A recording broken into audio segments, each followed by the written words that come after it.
You know Stacy reached out to me to hook her up with Chris Samuels. The audacity is unbelievable. She's chasing after her friend's ex-husband like he's the last man on earth. She's treating Mr. Expired Goods like a prize. And the lack of ethics here is wild. It wasn't Monique, it was Chris. Oh, it was Chris. Oh, I got her saying. That is your ex-husband, right? They're acting confused, but we all know exactly who he is and why this is a disaster waiting to happen. The Council of Shade isn't fooled, and the camera isn't fooled either, because this mess is obvious. I know that Stacy has this little way of making people think that she's not that girl, but I know Stacy. The girls are reading her like a book, and every attempt at innocence is falling apart instantly. She's pretending to be sweet, but everyone sees through it, and the chaotic energy is impossible to hide. That is so messy. He's my ex for a reason. I didn't want him anymore. The unbothered queen makes it clear he's an ex for a reason, and her confidence is taking over the entire moment. She's completely unfazed and shutting the situation down like a pro. Oh, you guys talk about my bottom. My goodness. I love it. What's always there? Now they're inspecting the goods as if this is a product review, and she's openly admitting the details like it's nothing. The Council of Shade getting hands-on is chaos, and this whole moment is spiraling fast. But you caught me off guard with your cannabis launch. The name being in Yoruba felt a little weird to me. She's trying to act cultured with random phrases, but picking a language just to seem exotic is not the cultural moment she thinks it is. The Council of Shade already sees through it because the cultural appropriation alarm is practically screaming. Are you Nigerian? I have Nigerian heritage. I took a DNA test, and I've spoken about this with all of you. But I think it's ancestry versus heritage. She really pulled out a DNA test to justify her brand name, acting like a PDF made her part of a whole heritage. Heritage isn't something you download, and she's reaching so hard that even her shoulder might give out. As your friend, if you're gonna name it a Yoruba name, pronounce it correctly. You're not pronouncing it correctly. Okay. Shayo. If you can't pronounce the name of your own product, you shouldn't be selling it on national TV. She's getting a whole free language lesson from the Council of Shade and failing every part of it. We can't claim Stacy. Stacy has paid for a boyfriend. In Nigeria, the boyfriends pay us. We don't do that nonsense.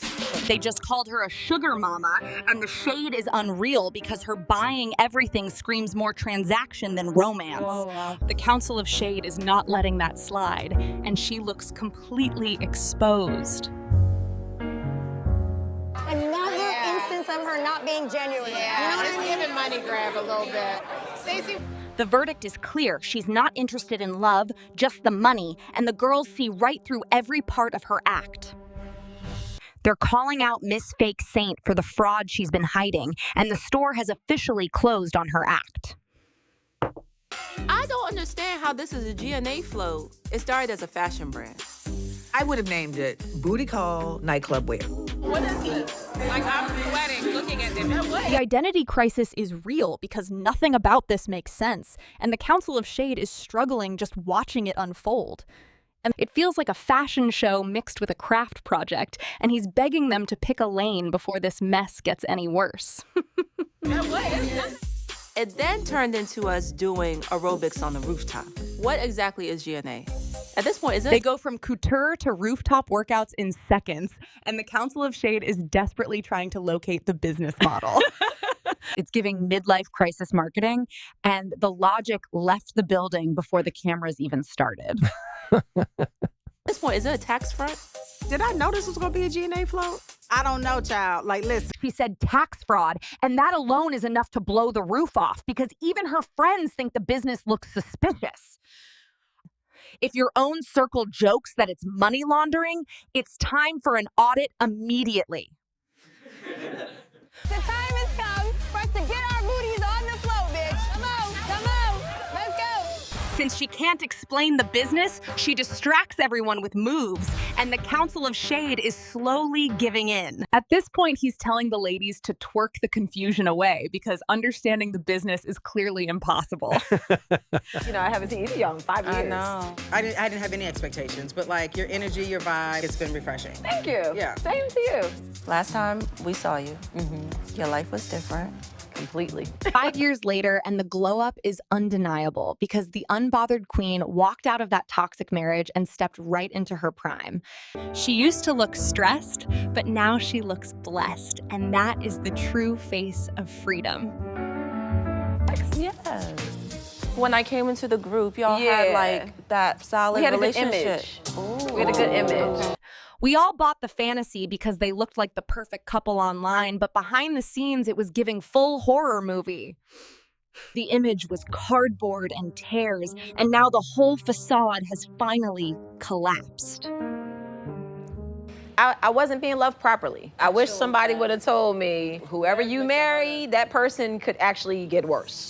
The bait and switch is real because people act charming until the ring is on, then suddenly turn into someone completely different. That the unbothered queen is right saying it could always get worse, and that's a warning to check the warranty before choosing a husband. When you're with a man that has had the limelight, and then you start stepping into your own and things become about you, that it can cause tension. Totally. This is a full fragile ego moment because Mr. Expired Goods couldn't handle her shining even a little brighter than him. If a man can't handle a confident woman, he needs a basic one because dimming her light won't fix his burnout. Totally. Every time it's my birthday, that's when me and my husband get into the worst arguments. Really? Ruining her birthday is wild because that is the one day meant for her, and he still had to make it about himself. The unbothered queen deserved a peaceful celebration, but instead he gave her a headache with his attention-seeking behavior. And it feels like whenever he wants something, he will be the nicest guy. And I'm like, yes, he's back. I was like, let me put this theory to the test. He only switches to nice mode when he wants something, and the unbothered queen finally cracked the code. That wasn't love at all because he treated affection like a transaction, and that makes his behavior downright gross. Let me give him some ass. Let me see what happens after. So yeah, did that. She put her own body on the line just to prove a point, running the ultimate loyalty experiment. But everyone can see Mr. Expired Goods is about to fail spectacularly because the hypothesis is already crumbling.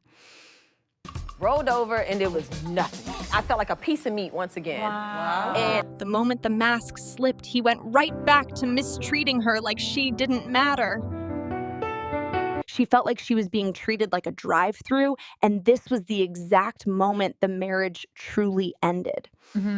And that next morning, I looked at him and I said, She said the shop is closed, the locks are changed, and he is not getting another chance.